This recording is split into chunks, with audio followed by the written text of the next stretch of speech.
Another episode of the Capital Gains Tax Solutions podcast, where we believe most high net worth individuals and those who help them, they struggle with clarifying their capital gains tax deferral options. Not having a clear plan is the enemy, and using a proven tax deferral strategy such as the deferred sales trust is an amazing way for you to exit highly appreciated assets, including real estate, businesses, public or private stock, cryptocurrency. Defer that capital gains taxes, eliminate that estate tax so you can create and preserve more wealth, or help your clients, friends, and family do the same. Hey, we're also streaming on expert CRE secrets as well for all the commercial real estate experts and or investors out there. We're excited about our next guest. He's at a great state of New York, and he is going to talk to us about all things about helping investors systematically compound wealth with less exposure to large losses in a complex and dynamic world. In fact, he leads portfolio management and research for the firm Marra Asset and Management, and he's been an invited speaker on quantitative asset management in numerous family offices, hedge funds, conferences, and organizations, including ALTSLA, NAPFA, and the Financial Planning Association, and so much more. Please welcome to the show with me, David Marra. David, how are we doing today, sir? Good, Brett. How you doing? I'm doing well. Thank you so much. And for our listeners getting to know you for the first time, would you give us a little bit more about your story and your current focus? Yeah, sure. So I'm a co-founder and head of research and portfolio management for Marra Asset Management. And as you noted, we're based in New York State, in the town of Rye, New York, just a little bit north of the city.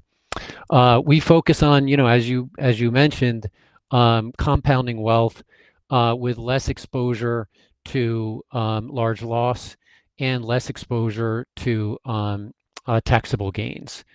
And we offer a variety of investment strategies through advisors throughout the country to be able to invest in those strategies. In terms of my own background, I did my graduate work in finance at the University of Chicago many years ago, and then I got involved in artificial intelligence a few years out of Chicago, and founded my first artificial intelligence firm in the internet search engine space in 1999. And then post that period, I started trying to think about how to bring algorithms, large amounts of data, large amounts of compute to the question of managing systematic portfolios for these outcomes that I just mentioned. And founded an investment research firm in 2010. And then my co-founder and I founded Marra about 3 years ago to bring, just a much more sophisticated, more quantitatively sophisticated, more deeply researched product to compounding wealth with less loss and less taxes. Absolutely amazing. By the way, you can learn more about David Marra by going to markinfunds.com. That's spelled MARKIN funds.com.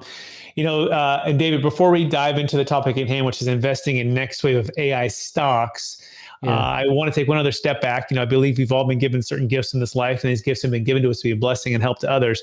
I'm curious, David, growing up, right, younger days, what would you feel like the one or two strengths that really stuck out for you, and how does that help how you help and bless people today? That's a really good question.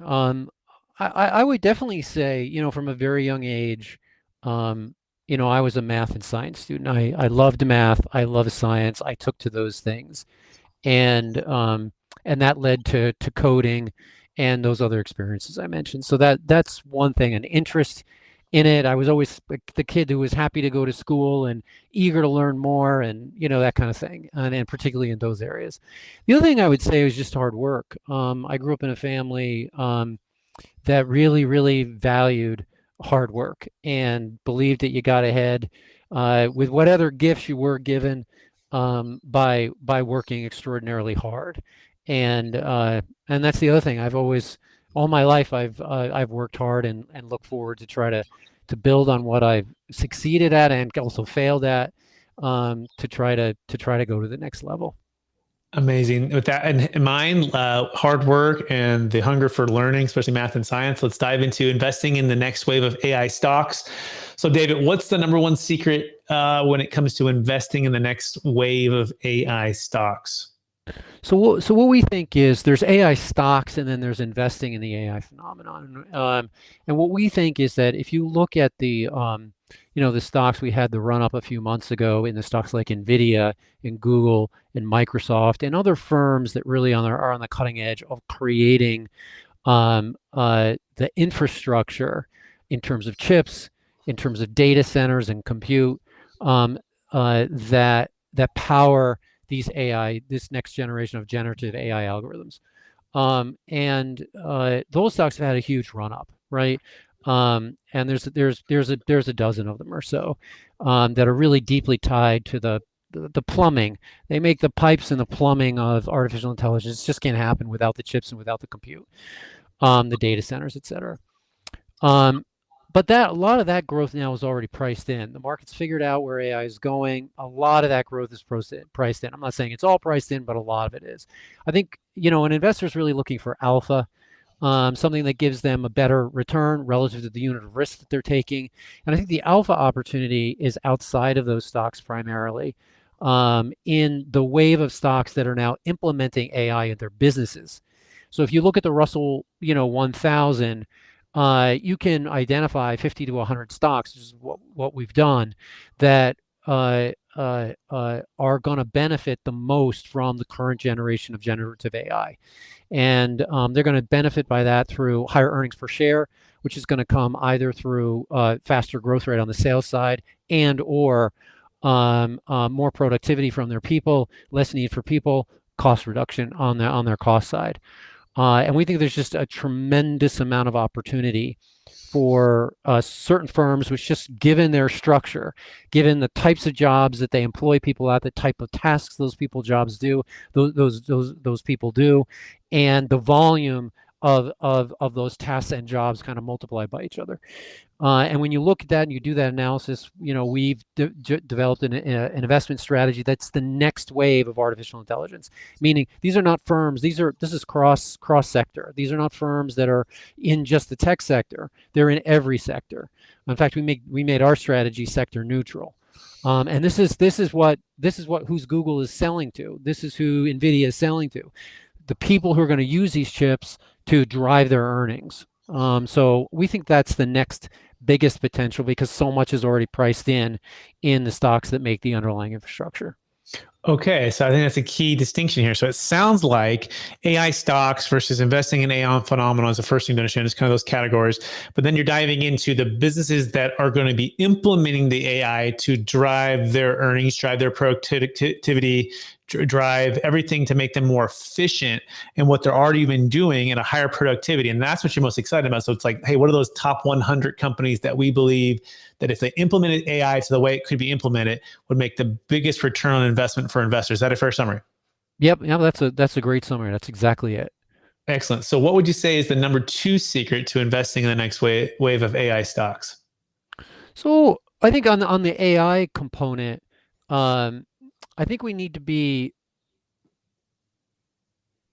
flexible, tuned in, if you will, adaptable to how the narrative is going to change.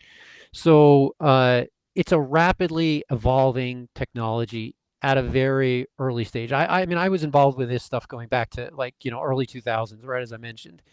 And for much of the innovation from then up until generative AI, it was very, very incremental. It was very difficult to implement those AI systems in businesses at large scale. And now we're in a different paradigm where with generative AI, you've got something that's largely out of the box. You give it some data sets that are unique to you, and you have a unique solution for you to be able to do many, many different tasks or aspects of different tasks. That story, that general story, I don't think is going to change. But what I think investors have to be really paying attention to is where is the value migrating to faster and quicker. And because we saw with NVIDIA, once the market figures out that there's a there, that there's a real earning story there, the pricing is immediate. You're not going to be able to get in. You've got to get in well before the market figures out that this is where the technology is going and this is what it's capable of doing for certain firms. So I think that's why I'm getting to a sort of from my perspective, we have to be very much on our toes and adaptable as the narrative changes, as the technology changes, to recognize where the value is flowing to and try to get into those companies earlier rather than later. So it's a bit of a general answer, but I think that we can't just sort of sit still and expect we know how it's going to unfold today. We don't. That's what we spend our time at Mark, and is trying to in the weeds of this every single day to kind of figure out where it's going next. Yeah, that's a fair summary. By the way, you can learn more about David Marra by going to markinfunds.com. It's MARKIN funds.com. So, David, what would you say is investing in today's day and age? Just talking about that concept of flexibility, the rapid change of the AI environment, the rapid change of just change. It feels like this change has accelerated. So, how are you practicing and helping your clients and the investors that you serve practice the certainty of conviction for long-term patience when it comes to investing? So that's a great question, because that's very important for the individual investor. I think the first component of that is your risk tolerance, and risk tolerance over a period. There's two aspects to risk tolerance.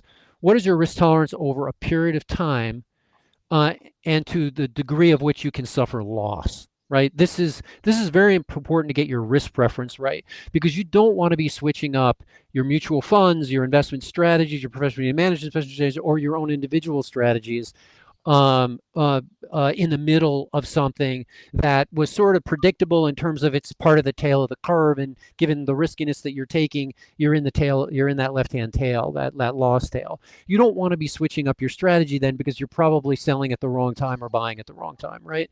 You need to understand your risk preference well, so that you can sit through things that happen which are adverse, but not outside of the distribution that you're comfortable with. That's number one, because it saves you from doing bad things or wrong things at the wrong time. It gives you that. So figure that out. Figure out.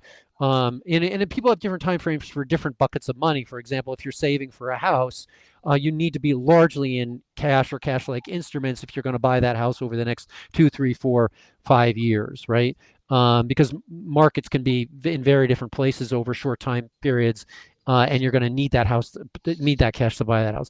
If you're really investing over the long term for retirement, then your tolerance for loss over a period of, say, 30 years should be much larger.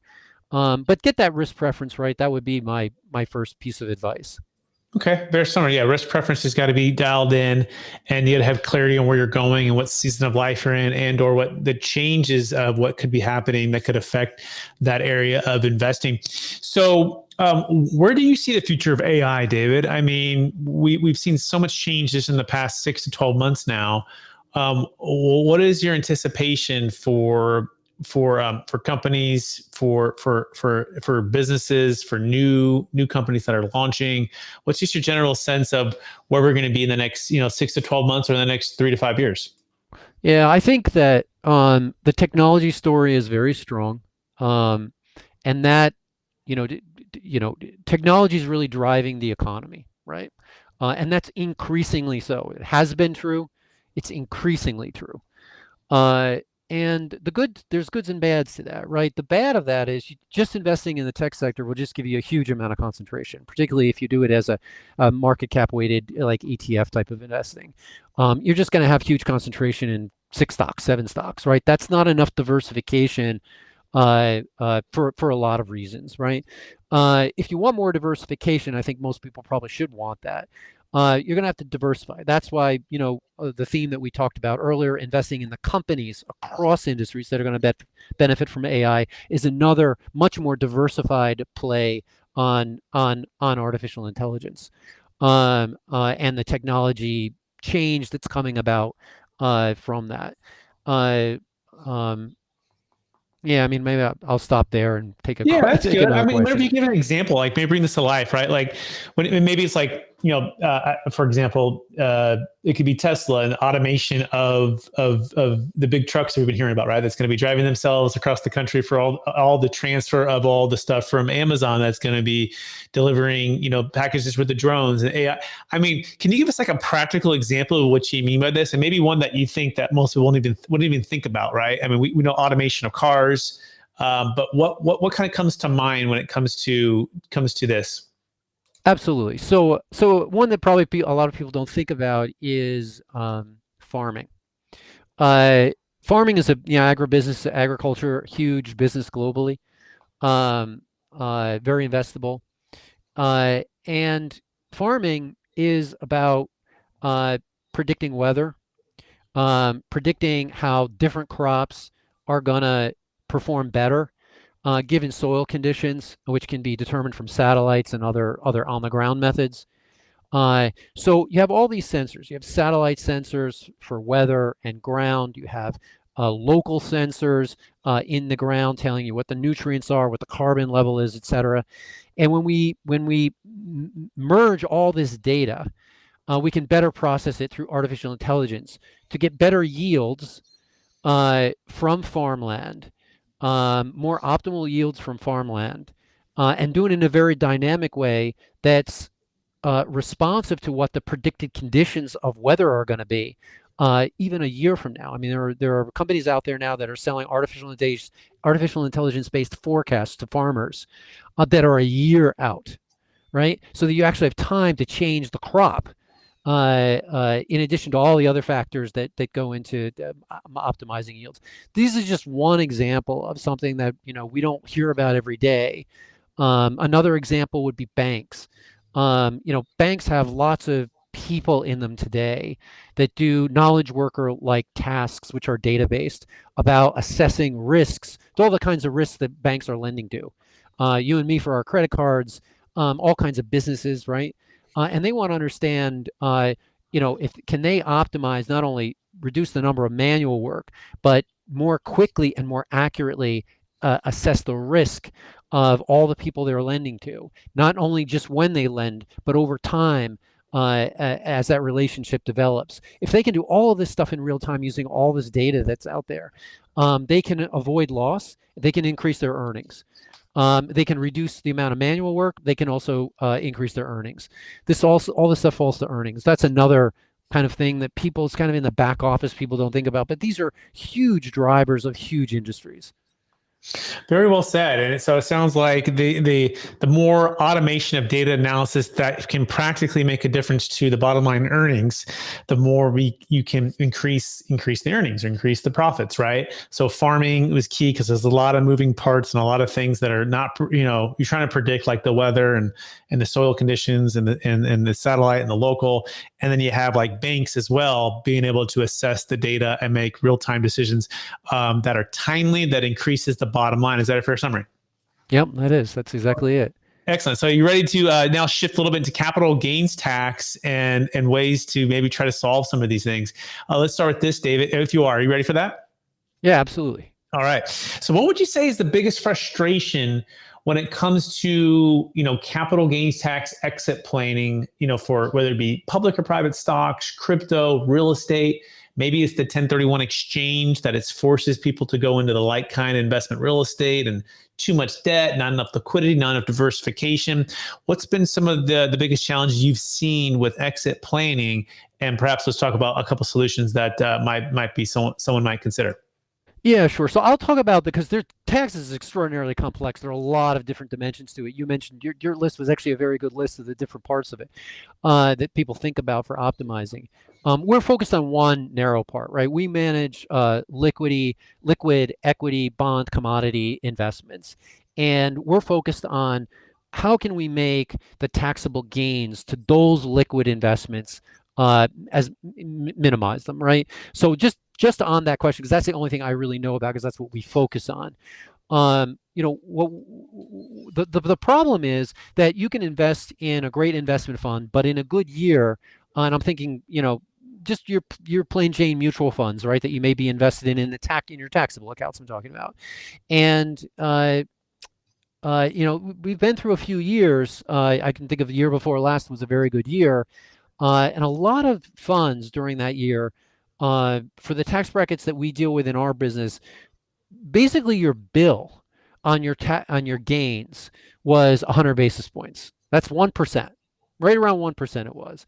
Uh, and and that's a lot, right? If you compound that through all the up years that you're going to have of your life, and you compound that 1%, it turns out it's a huge amount of money.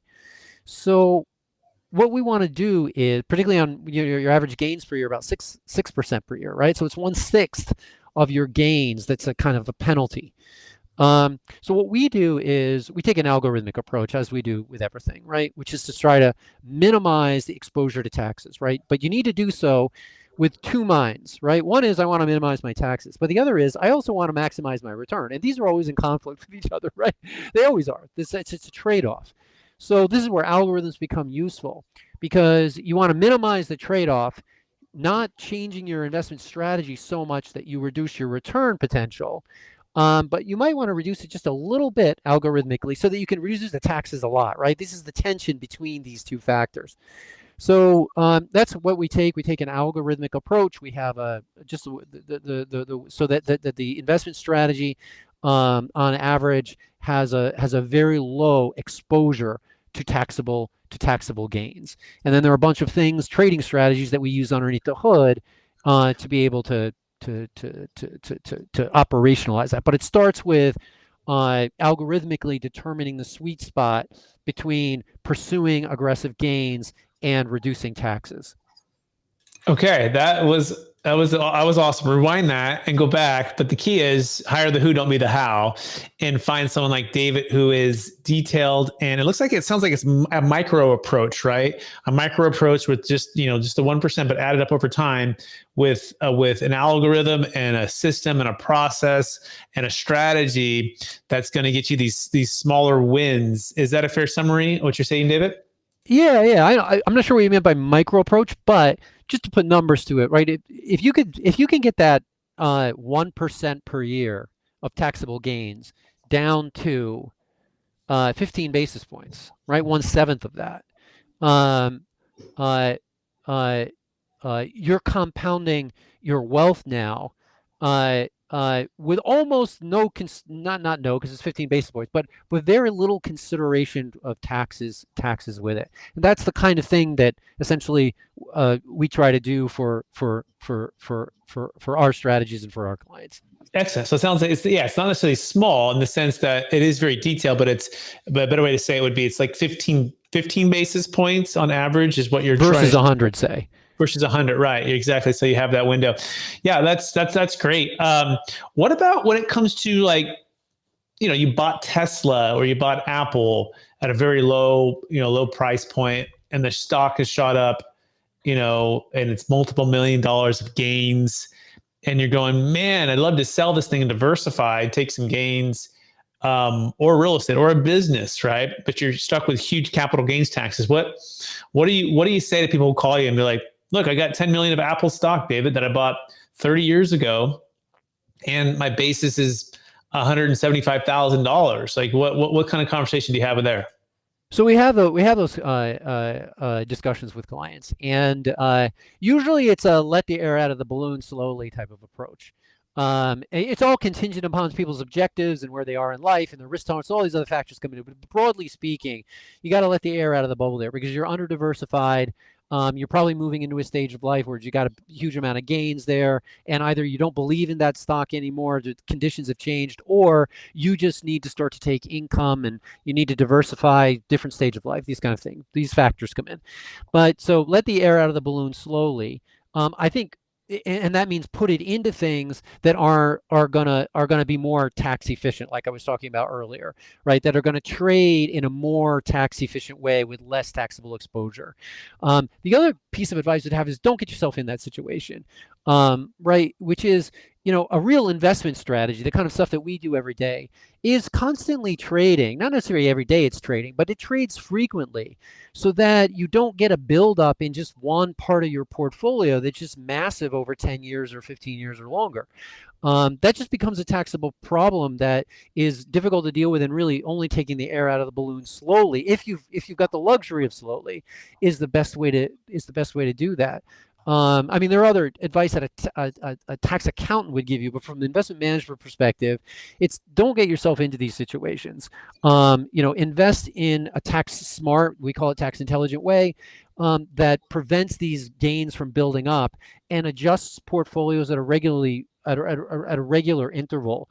And there's really no reason to hold anything for a terribly long period of time anyway, given that opportunities are shifting over the business cycle anyway. So there's not much of a loss if you know what you're doing to your portfolio. In fact, there's huge gains to kind of evolving your portfolio over the business cycle anyway. So try not to get into that. The one way to not get into that is to work with an investment advisor or professional managers like us who can help you kind of avoid just buy and hold forever kind of strategies. And then the other is when it is time to take the air out of the balloon, don't get in the same situation again and just move it into another thing that you're going to hold for 10 years. Yeah, I couldn't agree with you more. And by the way, what if there was a way where you didn't have to let the air out of the balloon, but you could still get that liquidity, that diversification, and all of the things you're talking about? We believe you have that way. It's called a deferred sales trust. It works for the sale of any asset of any kind. And you can sell that public or private stock, defer that capital gains taxes. On the public side of things, we actually can eliminate that estate tax as well, which is a big, big thing where I feel like a lot of people, we tend to maybe forget a little bit if you're not really focused on it, where the estate tax is above and beyond anything. Basically 10 million married as of 2026 is going to be subject to that 40% death tax. And so you can sell using what's called a DST plus or DST 2.0, that public stock. You can eliminate that estate tax, defer that capital gains tax. But the best part we think about it is you can start to invest into these types of strategies where you're diversified. And it's within professional investment advisors. If you want to learn more about that, you can go to capitalgainstaxsolutions.com, everybody, capitalgainstaxsolutions.com. And also we got our book, Building a Capital Gains Tax Exit Plan, where we talk about this. In fact, David, we had Kevin Harrington from Shark Tank on my podcast, and he's in the book now, I think partly because of the question I asked him. And he asked me, he said, Brett, you're telling me he bought into a stock, a Celsius. He sat on the board for like 26 cents a share, this energy drink, and it went to $23 or $24 a share. And he goes, you're telling me that there's a way you can defer capital gains tax on the sale of public stock? And the answer is yes. You can check out the book, Building a Capital Gains Tax Exit Plan, or go to capitalgainstaxsolutions.com. But David, what are your thoughts on that? Have you ever heard of anything like that on public stock, number one? And number two, also talk about the estate tax and this big $84 trillion that's passing from basically the baby boomers over the next 20 years to the millennials, the largest wealth transfer in the history of the planet, and doing the planning for the estate tax and how important that is. So it is so important, and that's why I think it sounds like your podcast listeners are very sophisticated about this. The tax code is immensely complex, and it's complex because rich people want it complex, right? Because there need to be lots of loopholes, right? And so there are lots of opportunities, and it's called accounting technology, right? Accounting technology is the people like yourself and others who know the tax code and it's changing and keep up with that and are able to divine optimal tax policies to help people out. And that's why I preface at the beginning by saying get yourself a good accountant, because investment management and accounting are really, in some sense, they're paired with each other. We always, of course, work independently of each other, but they're paired because they're both are employed in this for the same outcomes that the investor is looking for, and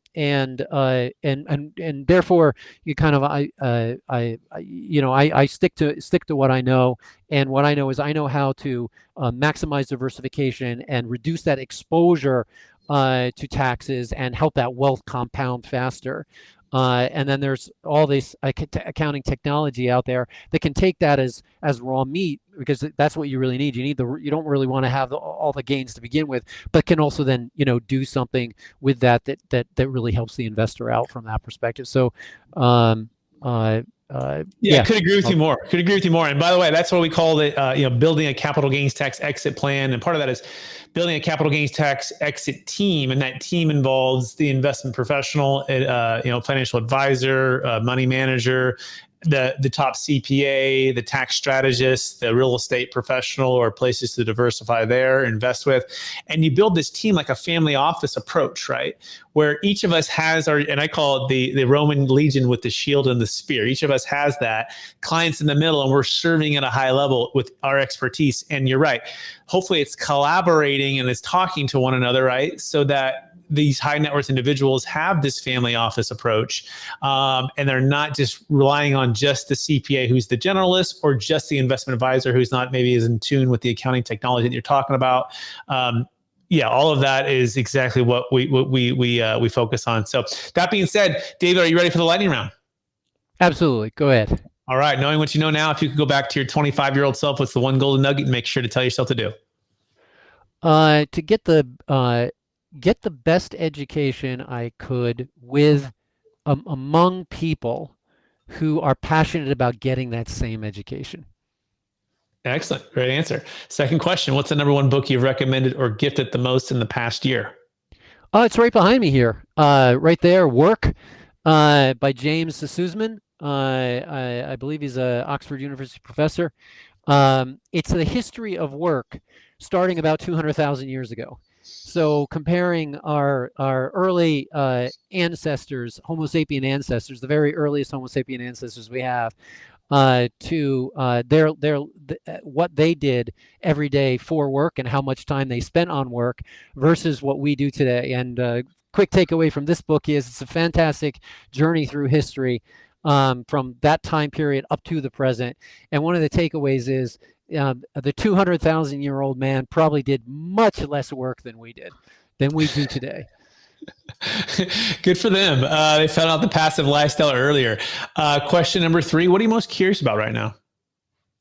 What I'm curious about is artificial intelligence and where it's going from an economic perspective. In fact, I just put out a research note to our clients on what is the potential growth, the growth potential of the economy broadly writ, moving forward, given AI, right? So how is the global economy? Just think GDP. How is GDP growth going to change? If you go back to the 1500s through 1847, roughly where the Industrial Revolution starts, there's extraordinarily low growth per year. Extraordinarily low. Like I think it's less than 1%. And then you go to 1847 to the present, and growth rate just explodes, right? It just goes from a flat line to explosion. The question we're now sitting at with generative artificial intelligence and these technologies are going to come along, because these technologies are going to come along at Moore's law, meaning their cost is going to halve every 2 years, right? Or their capabilities at the same level of cost is going to double every 2 years. Either way you want to look at it, Moore's law. What's that going to do to the economy? Economists are starting to look at it, and I'm fascinated to follow what they're writing and see where the growth rates are. But I can tell you, again, quick takeaway, explosive growth rates may be in our future. Really fascinating to consider that. Second to last question, what's the number one leadership quote or theme that you strive to live by? Well, the one that comes to mind comes from one of the professors from the University of Chicago, Gene Fama, Nobel laureate, of course, a titan in the industry of investment management. And when we would ask Gene, what is the best investment strategy? He would always say, well, that depends on your preferences. And I think that's very important to keep in mind in investing. And I'll go back to kind of where I started was, as an investor, really, really look hard about what your preferences are. Because return is a function of risk, right? We get return for taking risk. So you need to decide what risks you're comfortable with taking and what you're not. When you're comfortable with loss, and when you're not. Are you comfortable with loss when you're out of a job, for example, in your assets, in your investment assets, right? You'd ideally not want to have losses in your investment when you're out of a job, but your degree of comfort and more fulsomely understanding your preferences. Once you understand your preferences, then people like myself, professionals like myself, and other RIAs, et cetera, can help you to devise the optimal investment strategy for you. Excellent. Actually, I'm going to do one more bonus question because we're on AI and I got to ask it. So what's the number one way you're using ChatGPT in your business?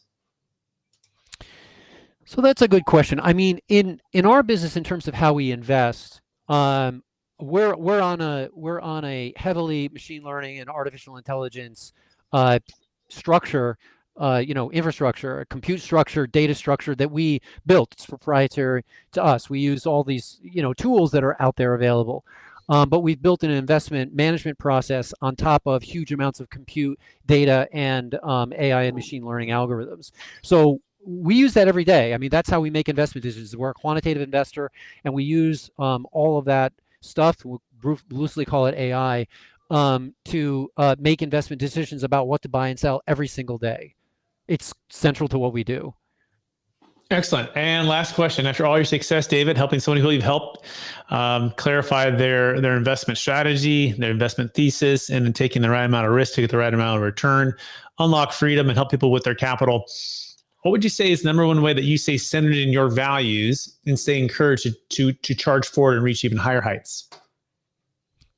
So, sorry, is that one more time? Could you ask it one more time? Yeah, staying centered. How do you stay centered? What's the thing that you practice to stay centered in your values and then charge forward to reach even higher heights, as you've accomplished so much in life? Oh, I see. Staying centered. Yeah, and it's very important to stay centered. I think that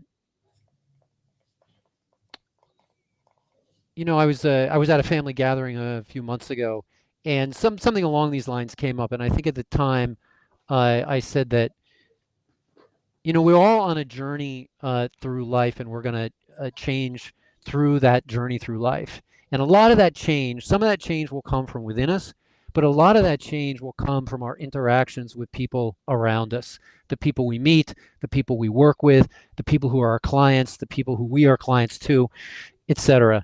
And I try to learn something, as I have learned from this podcast. There's a few takeaways I have from this podcast. I try to learn something from all of those interactions. And I think you stay centered by seeing value and finding value in all the people that you interact with and meet, because that value is so surprising and comes from places you least expect it much of the time. Amazing. Absolutely love that answer. Thank you so much for thinking about that one and giving us the last golden nugget there. David, it's been more than a pleasure to have you on the show. So much wisdom. We covered so much. It's been 36 minutes, a little bit longer than usual, but you're adding so much value. I just kind of had to keep going. I want to encourage you to keep using your gifts and talents of math and science and being open and curious to learn and very hard work and bringing it all together to help people create and preserve wealth. For our listeners who want to get in touch with you, could you remind them one last time what's the best place for them to find you?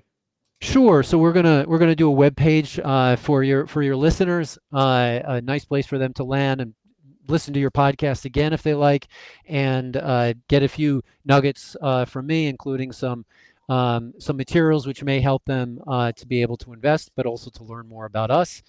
And it's markinfunds.com, as you mentioned a few times, markinfunds.com/CGTS for capital gains tax solution /CGTS.